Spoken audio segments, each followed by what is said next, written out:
Oasis. She's electric. 24 minutes to 8 now. A film about a haunted house that has just been released has a very random Cornish connection. We like to find these random things. The film's called The Ghost of Winifred Meeks and tells the story of a writer who goes to a house in Suffolk to get on with her deadline for her latest work, but gets distracted by strange goings-on in the house. Here to tell us more are the writer and director of the film, Jason Figgis, the producer, John West, who also appears in the film, and here's our Cornish connection, Jerry Hughes from Helston. Now, evening to you all. Good evening. Hello. Good evening. Good evening. Lovely to be on your show. Good to have you with us. So we're on phone and Zoom and all kinds of things that could go wrong.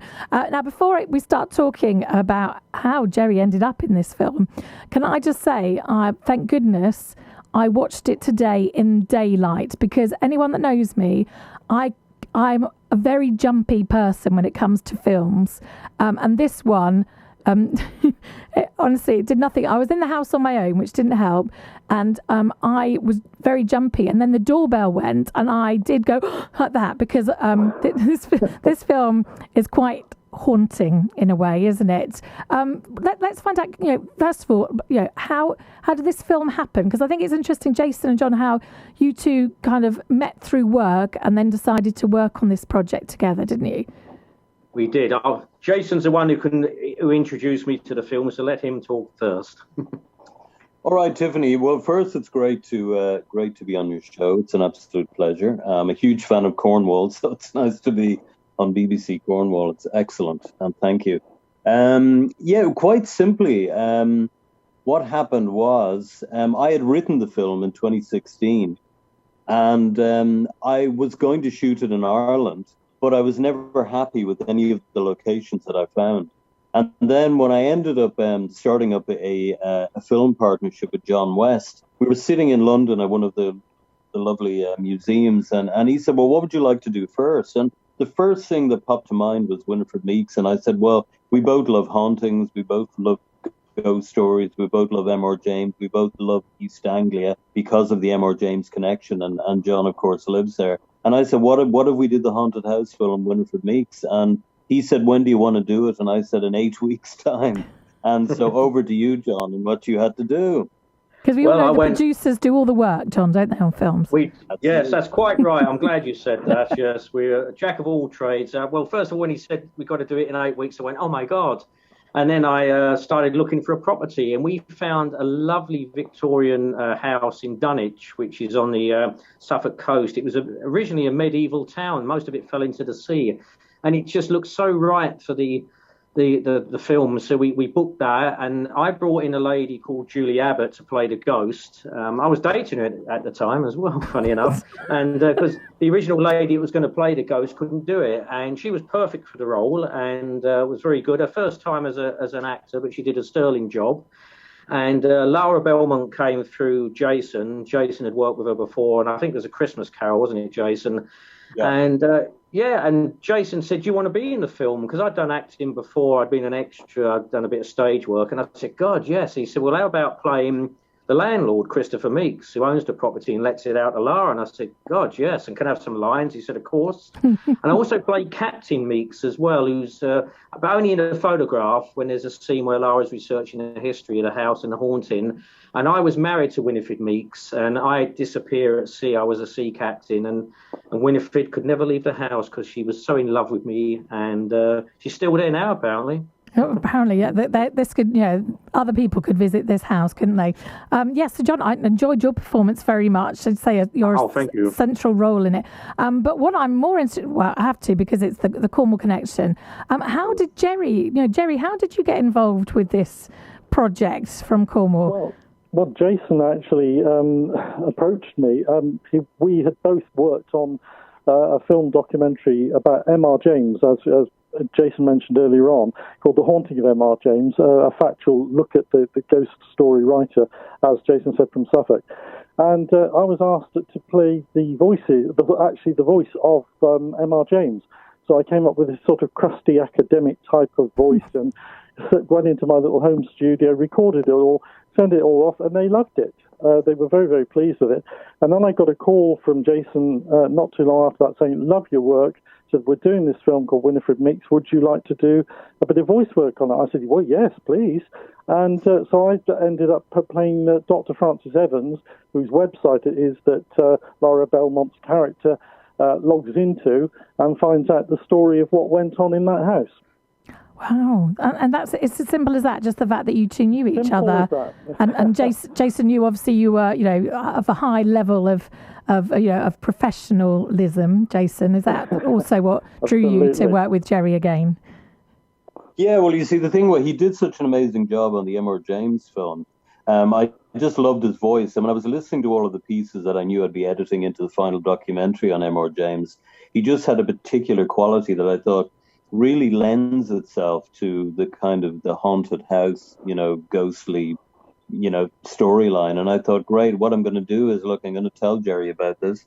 I'll give him first refusal. And if he doesn't want to do it, then I'll move on to the next person on the list. But he was definitely the top of my list for that because he has an incredible ability to evoke whatever kind of mood you're looking for,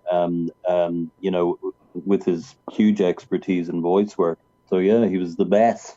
Top of the list, and he decided to do it. Wow, Jerry, there's praise. I'm blushing.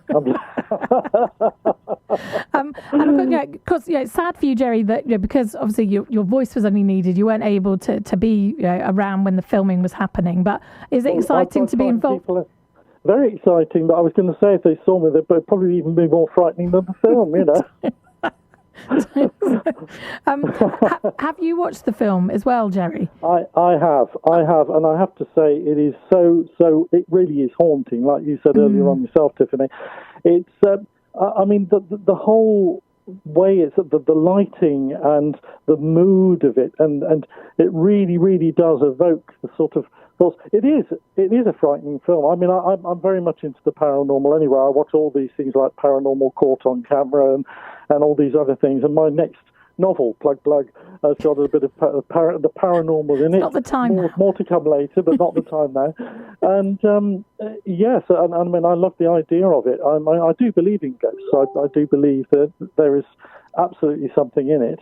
And I think Jason has got in the story has got the mood absolutely right. And I was surprised until I heard another interview that Jason and John had done on another occasion. I had no idea that the whole thing had been shot mute, and it's just mostly music and voiceovers and stuff like that. Absolutely brilliant. I had no idea. Yeah, it's difficult to explain, and it's really odd you should say that, Jerry, actually, because I was going to say to you all, you, Jason and John, but that when I was watching it today, I was thinking, I know it's a film, but it's a film that very much, it relies heavily, doesn't it, on sound and music. Yes. Is that the intention that you had then? Obviously, when you filmed it without sound anyway, but it's just, just watching the film wouldn't be the same without the atmosphere behind it, the sounds and the music and everything. Oh, of course. But Jason's responsible for that wonderful work, so I'll let him tell you about it. Yeah, Tiffany, it is. I mean, I'm a huge fan of Italian cinema. I love Visconti, I love Antonioni, and all of these maestros of film.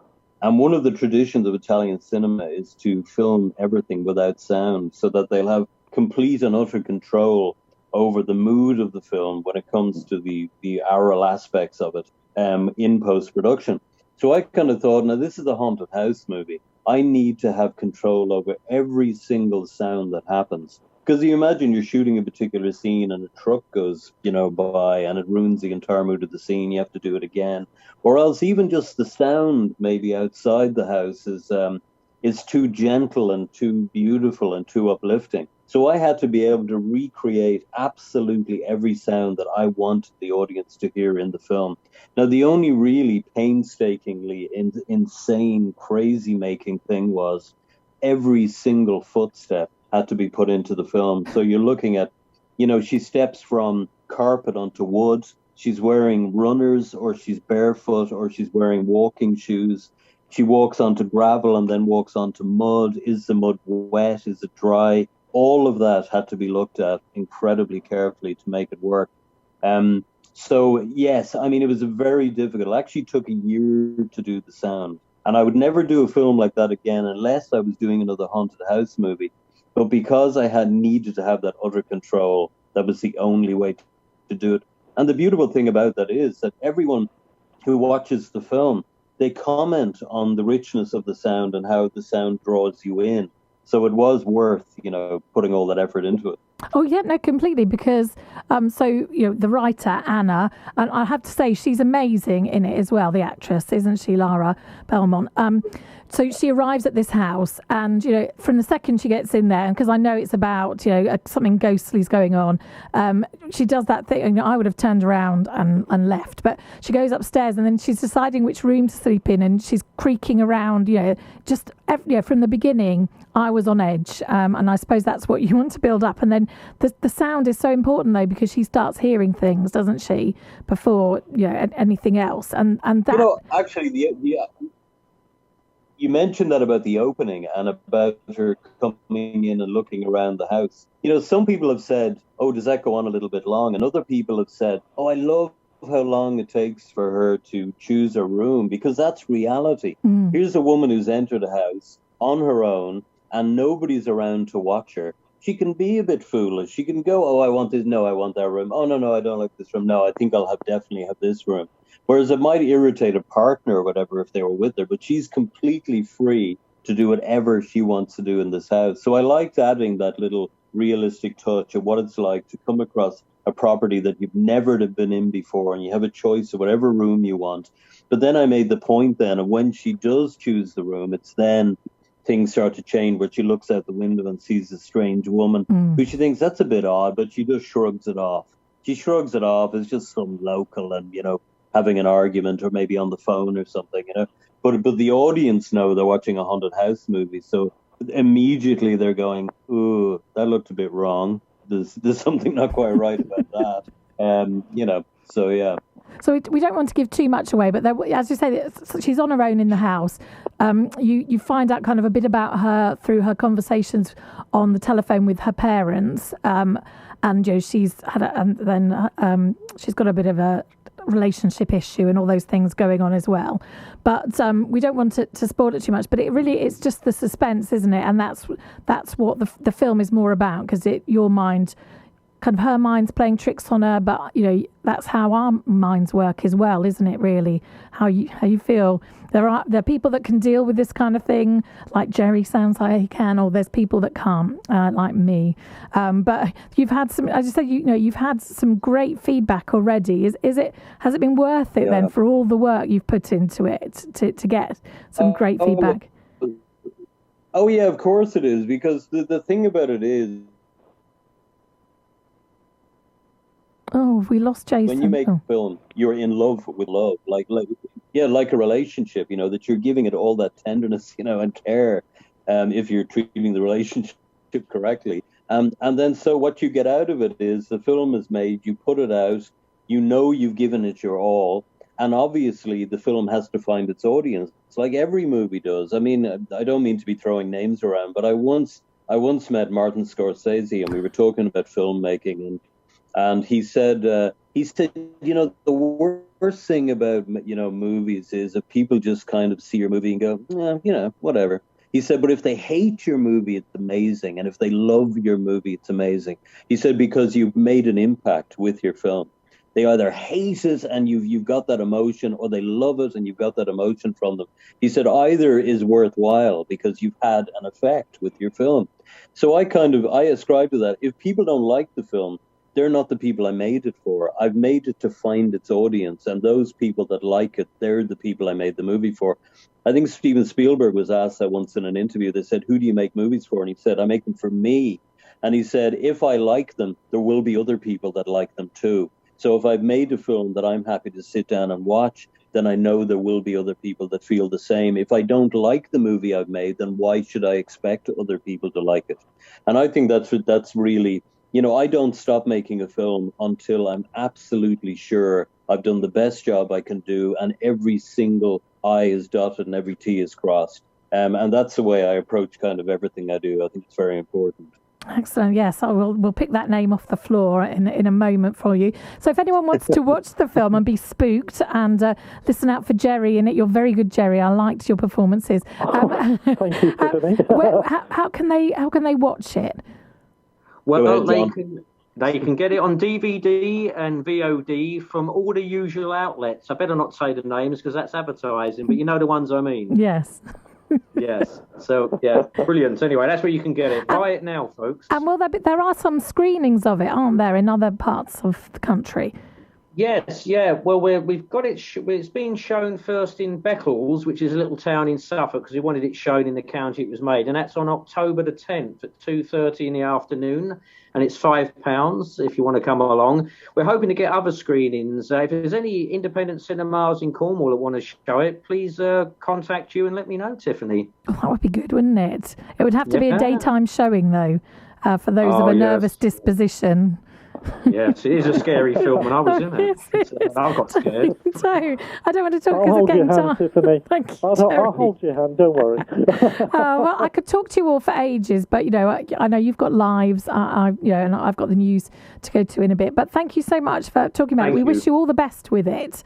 And let's hope that we can all chat again sometime about something. Thank you, Tiffany. Thank you. Thank you very much. Great to talk to you. Thank you. Bye. Bye. That is John West, Jason Figgis, and Jerry Hughes, all connected with the ghost of Winifred Meeks out on DVD, VOD, video on demand. I didn't like to ask what that was, but I assume that's what it is. I can highly recommend it. And as you'll know, I get, yes, honestly, today it was bright sunlight at one point outside, and I was glad about it. And I've still got some images of the film in my mind, but in a good way, if you know what I mean. So best of luck with that. And fantastic that someone from Cornwall, who lives in Cornwall, has got a connection with it.